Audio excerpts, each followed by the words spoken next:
This is FM Rainbow and we're broadcasting on 105.4 megahertz, absolutely live from our studios here at All India Radio, Altino Panaji. It's a Saturday evening, the 24th of October, 2020. You're with me, Orina, and wonderful of you to join us right here on FM Rainbow. Well, this evening we have a very, very special guest in our studios. She is the headmistress of the Government High School in Malkarne, Kepe, and the youngest headmistress of a government school in Goa. And most importantly, she's a national award winner for teachers this year, awarded by the President of India. She's also the national award winner for Best Educationist, conferred by the Shikshak Vikas Parishad. Well, she's got many, many firsts to her credit. But let's go ahead and say good evening and welcome to Mrs. Sindhu Prabhu Desai Naik. So wonderful of you to join us, Sindhu. It's an honor for us, and welcome to All India Radio and to our studios. Thank you, Reena, for your warm wishes and good evening, everyone. Thank you, Reena, for giving me this opportunity to interact with you and to share my experiences, my views with the listeners of All India Radio. Yes, and I'm sure they're eagerly waiting because we have achiever sitting with us today. And ma'am, first of all, our heartiest congratulations on this award. Again, the youngest awardee from Goa. And this happened recently. Can you take us through that process and, being awarded such a huge honor from the President of India? Could you just take us through that process? Talking about the national award Yes. and the awards that the school has received, I'm glad that I have been conferred this President's National Award for Teachers by the Government of India. When I joined as the headmistress of the school, I was promoted as headmistress of Government High School Malkarne in 2016. Okay. I had a vision for the school, vision to transform the school into the school of my dreams. Wow, and we love women with vision. Yes. So there were so many challenges that came in my way. Of course, it was not a very soothing or a very pleasant journey. There were so many ups and downs. There were times when my energy level was going down, self-confidence was deteriorating, but that focus, that motivation kept me going. The entire process of this national award, I was very confident of my achievements, the kind of work that I had done, but I was a little hesitant about the age factor. Criteria, okay.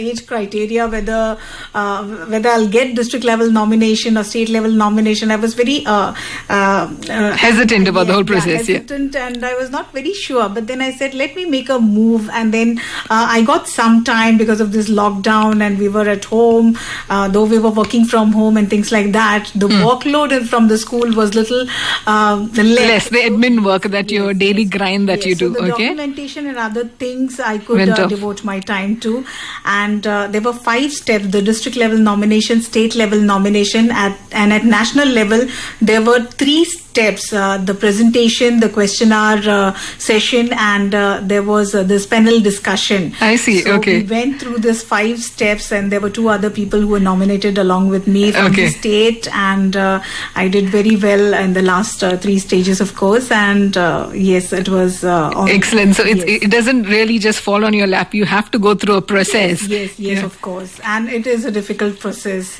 And there are like so many panels, the individual jury is there, the MHRD, there are so many sophisticated people who are involved.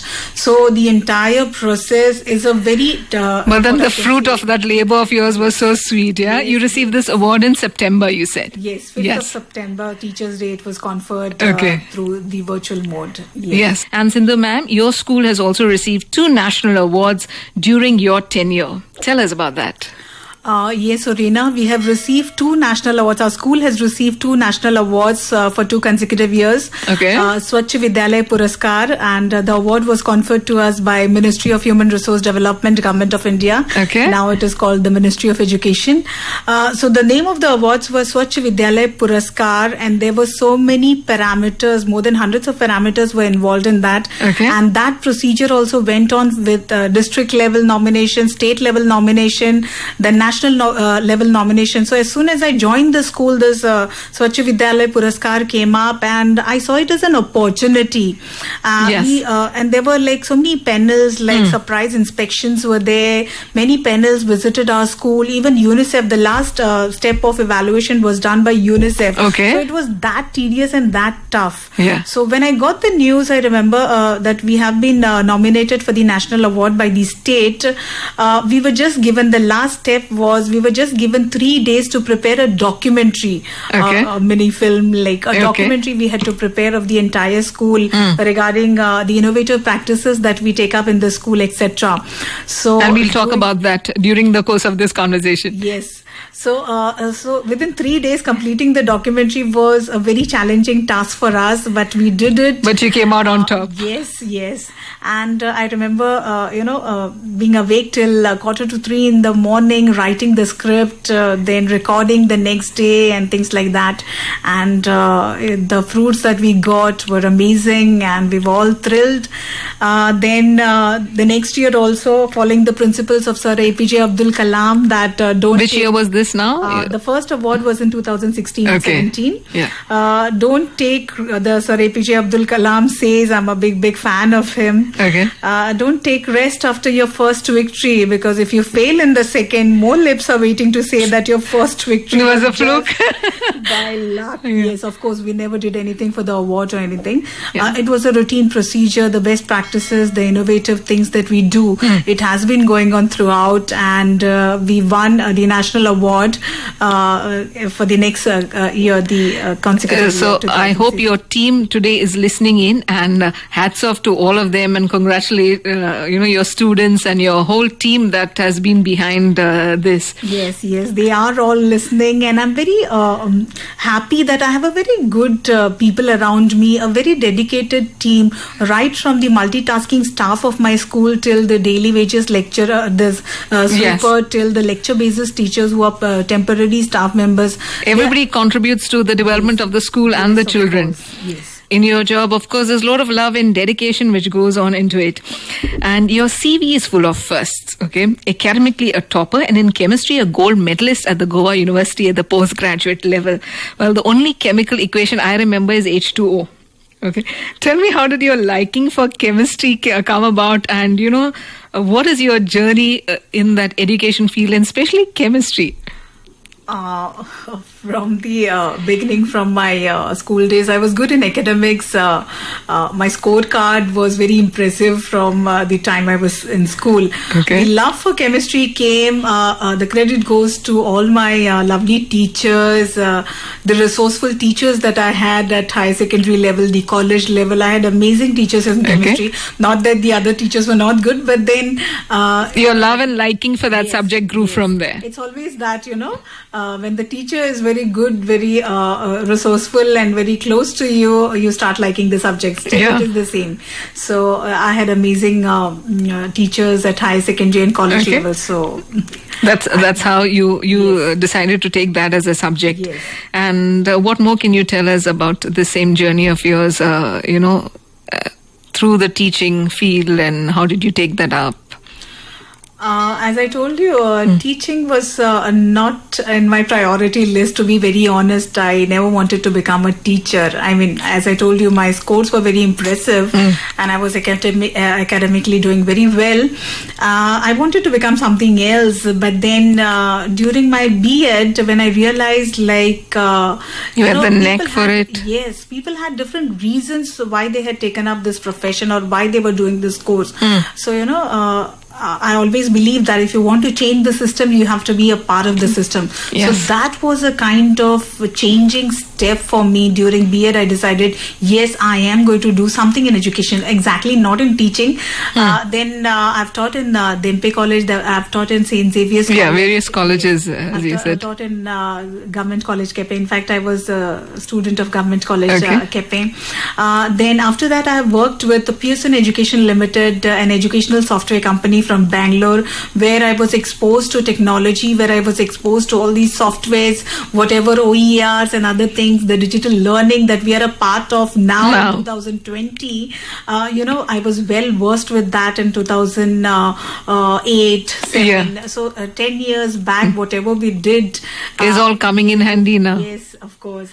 Yeah. So I'm very good with technology and other things. The work culture, the entire process of technology, and whatever was in sync with the latest updates with respect to education, that helped me at this moment, and I could do this march in the field of education. Okay. How does the faculty encourage women, especially in Goa, women students to take up sciences? I know there are many science students, and they want to go for the traditional fields of medicine and things like this.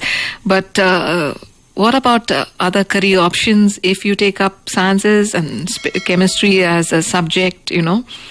What is the kind of opportunities, and how, as faculties, do you kind of encourage these students to take up subjects and go ahead with them to continue education? Yes. Now, the trend in Goa still is the same. Whenever you get good marks in at matriculation, at the board examination, you tend to take up science. Okay. So that is the trend that is still there. It was there. But is everyone cut out for it? Yeah, that is what. If you have got very good marks at SSC level, especially in science and math, then you opt for science. There are many career options. If you have really, really like those subjects, then you should go for it. And we know the career options. There's medicine, there is engineering, there are paramedical sciences, there's nursing, there's teaching. And now with the situation like this, I mean, you can encourage paramedical sciences, no? Yes, paramedical sciences is taking up. It's going to be proliferated in the coming years. It's not very popular in our state, but it's taking up in the other metropolitan cities of the country. Yes. So these are the fields that we already know about it. But I believe that whatever field you choose, you should have passion for it.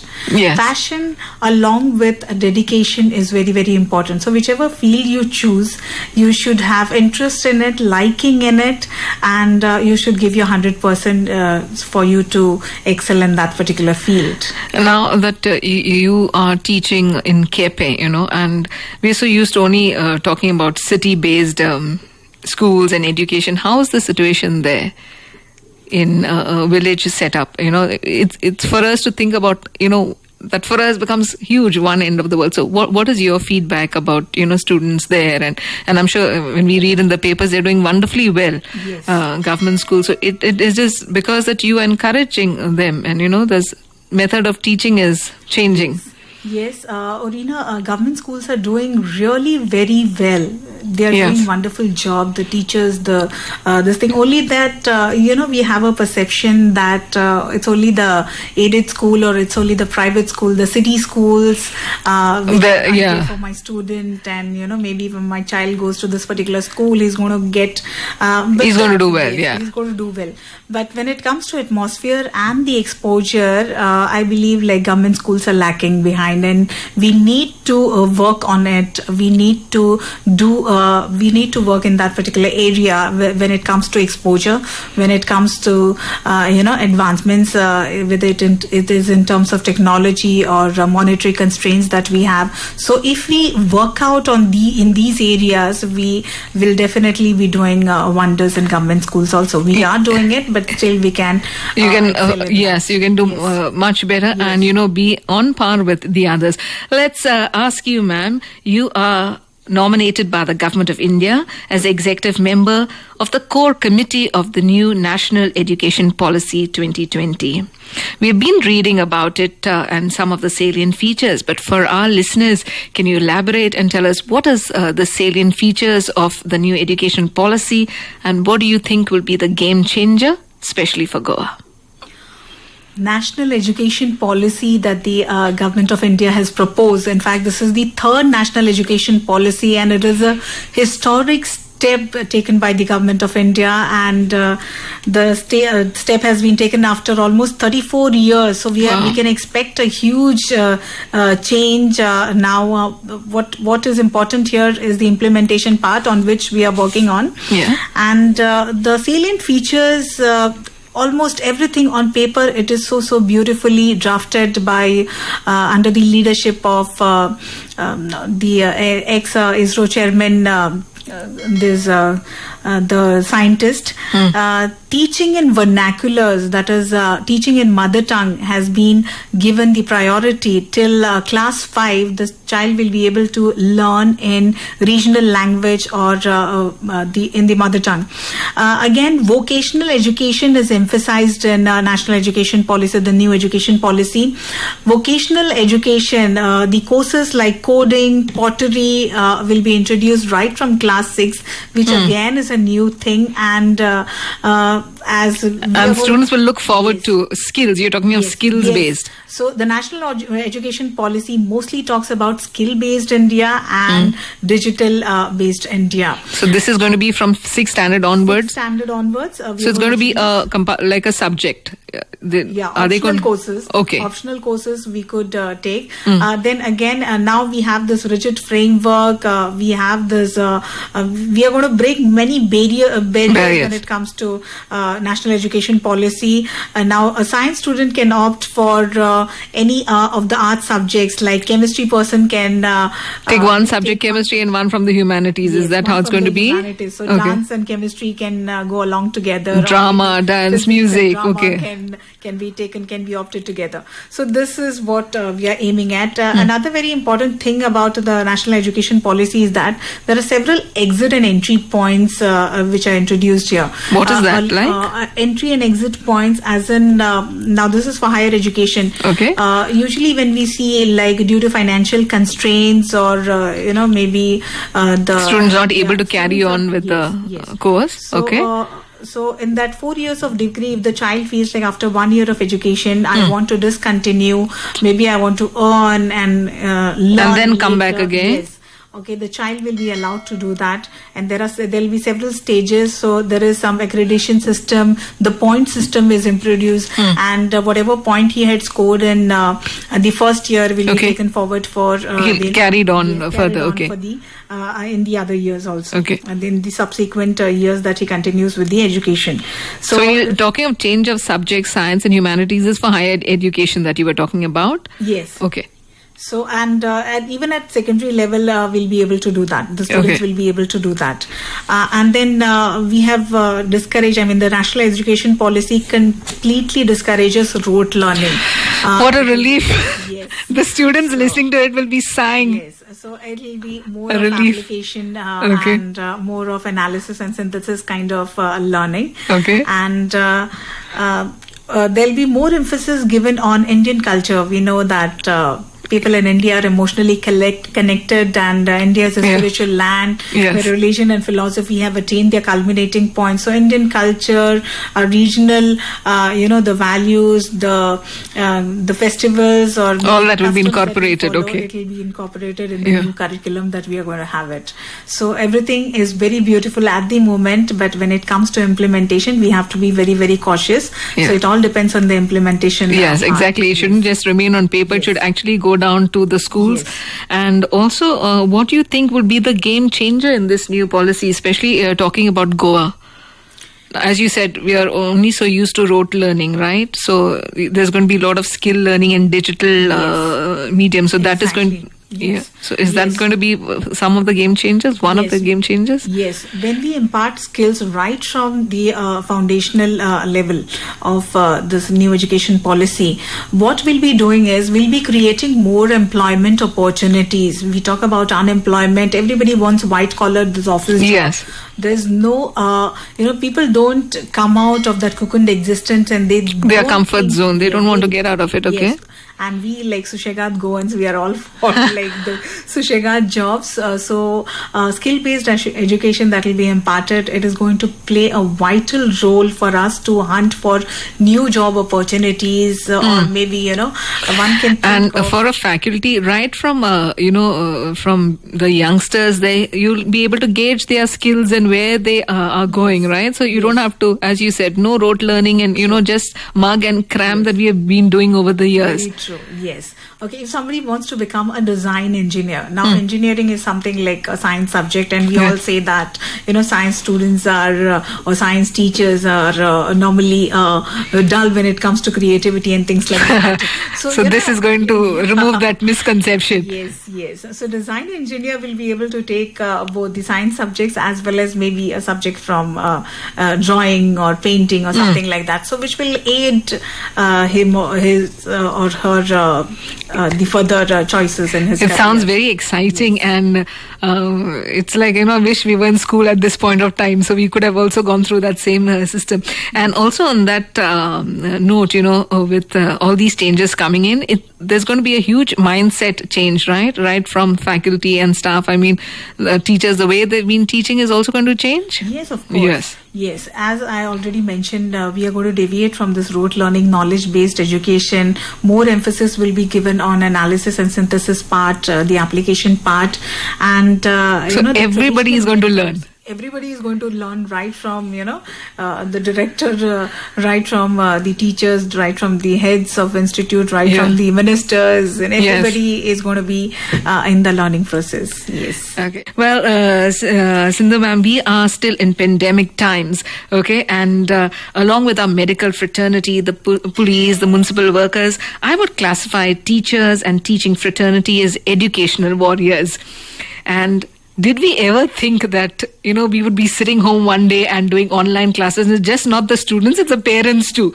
Okay. And what do you think about it, and what are the pros and cons that you see? It's been months now since June we've been doing this.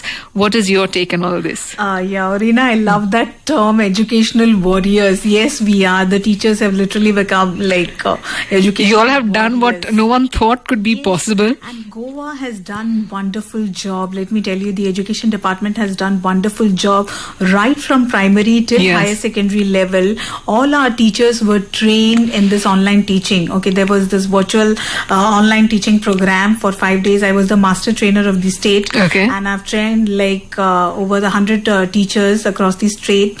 And the Google Class, right from Google Classroom, the Google Meet, and OES, Open Educational Resources. You had to learn how to switch on a computer as well, right from the start. And it was like very, very hectic, and we have done a lot of research, and we have done a lot of good work in this new technology oriented channels that from the chalkboard to the computer and the mobile. You'll have come a long way. Yes, and I'm very glad that our state has done wonderful job. Even our primary teachers, as I told you, can create, can edit their own videos. They are very well versed with this Google Meet and other open educational resources. So, do they want to come back to the classroom, or is this the way forward? Everybody is looking out for classroom teaching. Nothing can replace classroom teaching. We all agree with that. Even the most of the sophisticated countries, what I can say, they are looking out for options to start with classroom teaching. We also are struggling with that.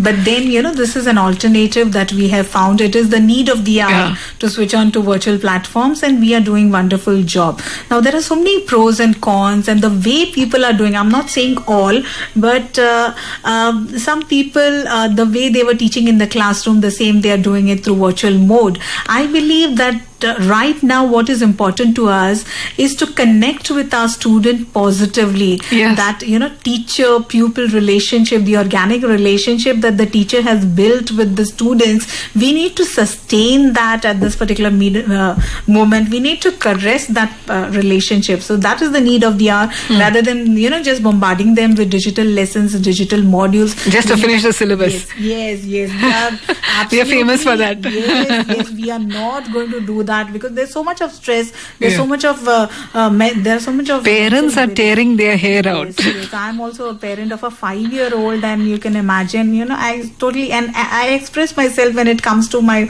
own child, or when it comes to the digital learning in our school also. So we need to do it wisely. We need to do it taking into consideration all the aspects, whether it is the mental health of the child, whether it is restricting the screen time. I've heard like some of the colleges 9:30 to 4:30 they are on stuck on the. So this is very, very sad, and very I don't know. It's not planned properly, I feel, because so much of screen time for a child is going to hamper is going to be proving the. Like the parents say, just go out and play and take your cycle and go out, get out of the house. Yes. And on that note, Sindhu, what can you tell our students who are listening in on how to keep their joy? See, nowadays we read so many articles. In fact, we were reading this, these articles and many Facebook posts and many social media posts, like students the parents engaging their students to doing household work.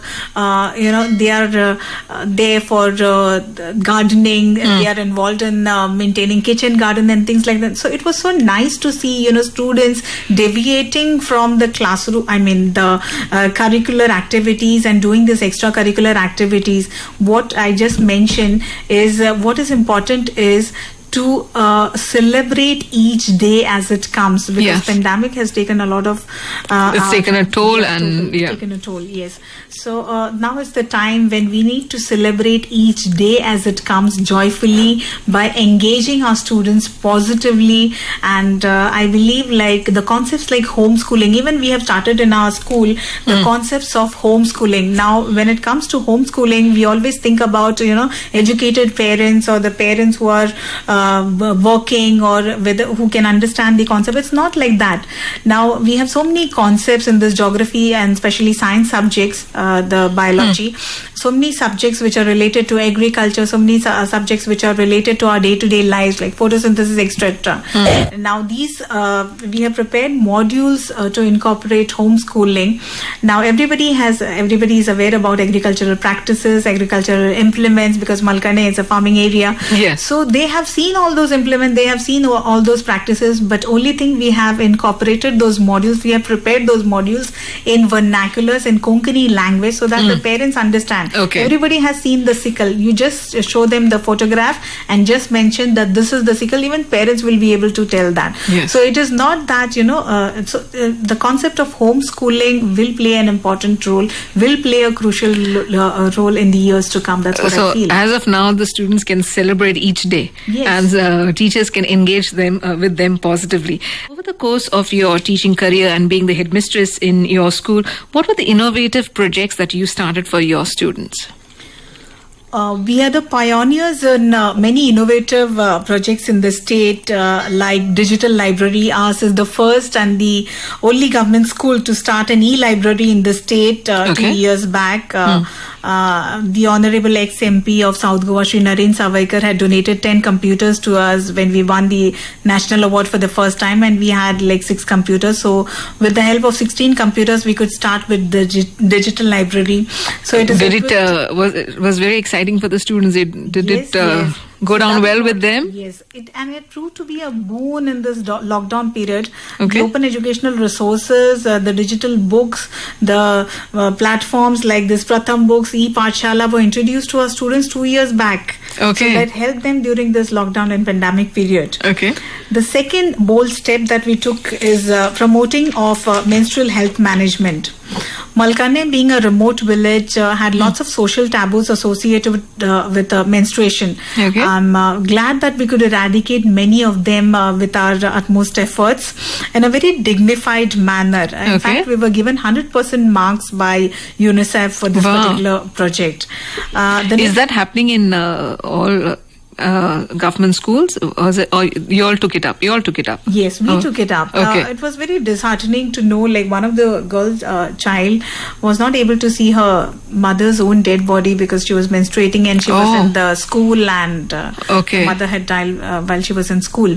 So that was a turning point, and that kind of shattered me, and I thought I should be doing something in this particular Yes. area. You didn't And, think that, such things do still Yes, exist yes, and Marina, happen. when I joined the school, I realized that, rather than imparting them lessons and focusing on Yes. the academics, I need to work on these areas, personal hygiene and sanitation and things like that. I've literally seen, I used to visit the homes of the students when I joined as the headmistress of the school. So home visits were done very frequently, and This is when you could actually see what was happening and then what was happening, what urged is the you to take it up. socio-economic condition of the students. So I realized that what is the need of the hour is, and their hemoglobin level was very low, and we all know hemoglobin level in the blood is directly proportional to the concentration level of the students. So I need to work on this area, and the results that I see today are amazing. Our students are excelling. The students who never even participated at district level, they are winning state level and national level prizes. 3 of my students were awarded by the ex-governors of Goa. So, and we have excelled in academics also. So, it all started now when you realized because of these issues that you've taken up. Yes, and you have many more other innovations that you did in your school. Yes. Then we introduced graffiti in school to create learning walls. The concept of Bala School, building as learning aid, was introduced to make learning interesting and lifelong. I personally believe, the walls in the school should speak. Exactly. It shouldn't be blank walls. Yes, I really, you should come and see my cabin, that also is being, kind of theme-based that I've converted into. So we introduced this graffiti to enhance learning and to give them this best experiences when it comes to numeracy and linguistic skills. The school has established kitchen and herbal garden, which is maintained by the students and staff members, and we are still maintaining it very well and taking up this initiative. I mean, from the school, after learning from the school, many of the students have started kitchen gardening at home. So we have ventured into e-administration also. That has made my administrative task very easy and less time consuming. So e-office is something that we have started in our school, and the latest venture is the new educational policy that the school has proposed and has been practicing till date. The new educational policy, the key points of which were taken up by NCERT, and many states have taken up the new educational model that we proposed during lockdown.